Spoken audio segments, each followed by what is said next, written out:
अस्सलाम वालेकुम, welcome back to the my new vlog. I hope आप बिल्कुल ठीक होंगे और मैं भी बिल्कुल ठीक हूँ। तो आज का व्लॉग मैंने शाम से शुरू किया है। ये तकरीबन शाम 4 बजे का टाइम है और मैं अभी उठी हूँ और मैंने सोचा कि अपने फटाफट ब्लैंकेट को फ़ोल्ड करती हूँ और फिर अपनी किचन की तरफ जाती हूँ और अपने काम शुरू करती हूँ। सर्दियों में ना अमूमन ऐसे होते हैं कि बिल्कुल ब्लैंकेट छोड़ने का दिल ही नहीं करता। दिल चाहता है कि सारा दिन बस आप बिस्तर पे लेटे रहें। बिस्तर वगैरह उठाने के बाद जैसे ही मैं किचन में आई तो मैंने फ़ौरन से चाय रख दी ना, क्योंकि शाम को चाय की तलब होती है और ठंड हो तो चाय तो बहुत ही अच्छी लगती है ना। सर्दियों में तो अमूमन जैसे हम लोग यहाँ कराची में तो बहुत कम चाय पीते हैं, 2-3 दफ़ा दिन में पी लेते हैं। तो जैसे खैबर पख्तूनख्वा में तो अगर हम होते हैं तो वहाँ पे तकरीबन 8-10 दफ़ा चाय बन जाती है और पी लेते हैं, क्योंकि वहाँ पर बहुत ठंड होती है ना। उसके मुकाबले में कराची में कम ठंड होती है, तो चाय तो बहुत मस्ट है ना, हर हाल में पीनी है। हम लोग तो गर्मी हो या सर्दी हो चाय मस्ट है भाई, चाय के बगैर दिन अधूरा है। तो उसके बाद जैसे मैंने चाय रखी तो फिर फ़ौरन से मैंने अब्बू को चाय पेश कर दी, क्योंकि अम्मी घर में नहीं थी आज। अम्मी जो हैं अपने जानने वालों की तरफ गई हुई थी, इसीलिए मैंने सिर्फ 3 कप चाय बनाई थी ना। एक मेरी थी, एक मेरी सिस्टर की थी और एक अब्बू की थी। छोटी सिस्टर है, वो तो अभी सो रही थी। वो तो जैसे बच्चे आने का टाइम शुरू होता है तो फिर उठती है ट्यूशन वाले, नहीं तो वो बहुत लेट उठती है ना। चाय पीने के फ़ौरन बाद जैसे मैं किचन में आई तो दोपहर के बर्तन भी गंदे पड़े थे और शाम की चाय के बर्तन भी थे। तो मैंने सोचा कि मैं यहाँ पे खड़े खड़े इनको भी धो लेती हूँ। उसके बाद शाम की रूटीन मेरी बहुत बिजी होती है, टफ़ होती है ना, उसमें भी बहुत सारा काम करना होता है मुझे।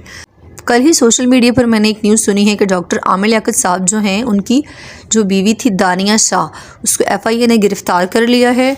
और दानिया शाह ने इल्ज़ाम आयद किया है यासिर शामी पर कि उन्होंने उनके हस्बैंड की तमाम वीडियोज़ लीक की थी।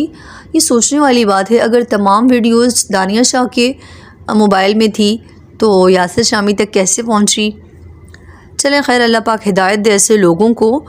तो ये न्यूज़ सुनी तो मुझे बड़ा अफसोस हुआ। एक शख्स इंतकाल कर चुका है, उसके पीछे अभी ऐसी बातें। मैंने फटाफट से सारे बर्तन वॉश कर लिए थे। बर्तन वॉश करने के बाद ना मैंने आटा गूंदना शुरू कर दिया। आटा इसीलिए मैं गूंद के शाम को रखती हूँ कि जब मैं ट्यूशन से बच्चों को पढ़ा के नीचे आती हूँ, मेरी कोशिश होती है कि उस वक्त मेरा आटा अच्छे से सेट हो जाए ना, ताकि रोटी बनाने में मुझे कोई मसला ना हो। तो मैंने आटा फ़ौरन से वहीं पे खड़े खड़े गूंद लिया था। आटा गूंद के ना मैंने वहीं काउंटर पे छोड़ दिया था ताकि अच्छे से सेट हो जाए ना। फ्रिज में रखने से वैसे भी ठंड का मौसम है तो ये और सख्त हो जाता है। तो मेरी कोशिश थी कि मैंने उसको 2-3 घंटे के बाद आके पका लेना है। तो अब मैं इसको पकाने तक यहीं पे छोड़ूंगी। मैं किचन से बाहर आई तो असर का टाइम हो चुका था, तो मैंने सोचा कि मैं नमाज़ पढ़ के ही ऊपर जाती हूँ बच्चों को ट्यूशन पढ़ाने के लिए। तो यहाँ पर मैंने और मेरी सिस्टर ने असर की नमाज़ अदा की।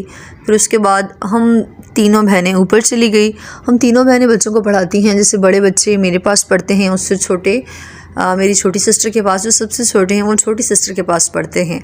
यहाँ पर ट्यूशन का एक बच्चा काम कर रहा था तो मैंने सोचा इसकी वीडियो भी बना के आपके साथ शेयर करती हूँ। ये बहुत छोटा सा बच्चा है, ये माउंट का बच्चा है। तो मैंने इसको कहा आप कलर करें, मैं आपकी वीडियो बनाती हूँ। तो ये सारे बच्चे बैठे हुए हैं ट्यूशन वाले, कोई बच्चा क्या कर रहा है, कोई क्या, सब अपने काम में बिज़ी हैं। तो माशाल्लाह बच्चे तो काफ़ी सारे हैं। अभी कुछ बच्चे आए थे और अभी कुछ बच्चे आना बाकी थे। तो हमारे ट्यूशन में बच्चे तो शाम 6 बजे तक आते रहते हैं। फिर छुट्टी जिस काम के हिसाब से होती है ना, जिस बच्चे का काम हो जाए उसकी पहले हो जाती है और जिसका काम रहता है उसकी लेट होती है छुट्टी। Life in Karachi. Karachi was made the capital of Pakistan, being the third in Grade 3 in 1960. Islamabad was made the capital of Pakistan. Karachi became the capital of Sindh. ठीक है, मैं लिखना शुरू करूँ, बस यहीं तक है। चलें ठीक है। जैसे ही मैं ट्यूशन पढ़ा के नीचे आई तो डायरेक्ट फ़ौरन किचन में आ गई। यहाँ पर मैंने आते ही चूल्हे को ऑन कर दिया ताकि इससे मेरा किचन फ़ौरन से गर्म हो जाए।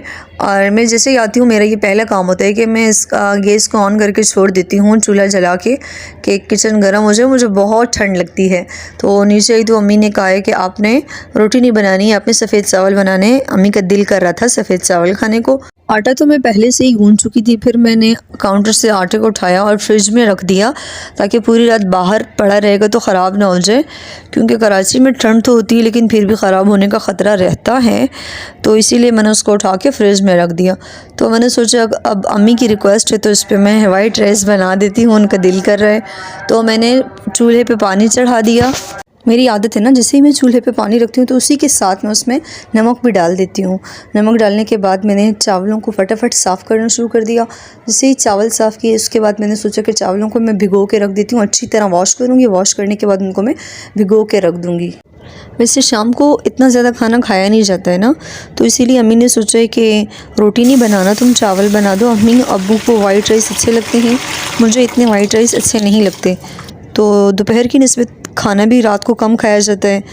चावल धोने से पहले मैंने बहुत अच्छी तरह साफ़ कर लिए थे और उसके बाद मैंने इनको कुछ टाइम के लिए भिगो दिया था। मेरी आदत है, मैं बिरयानी के चावल हों या वाइट राइस हों, मैं दोनों को हमेशा कुछ टाइम के लिए भिगो के रखती हूँ, फिर इनको पकाती हूँ। तो ये बहुत अच्छे पकते हैं।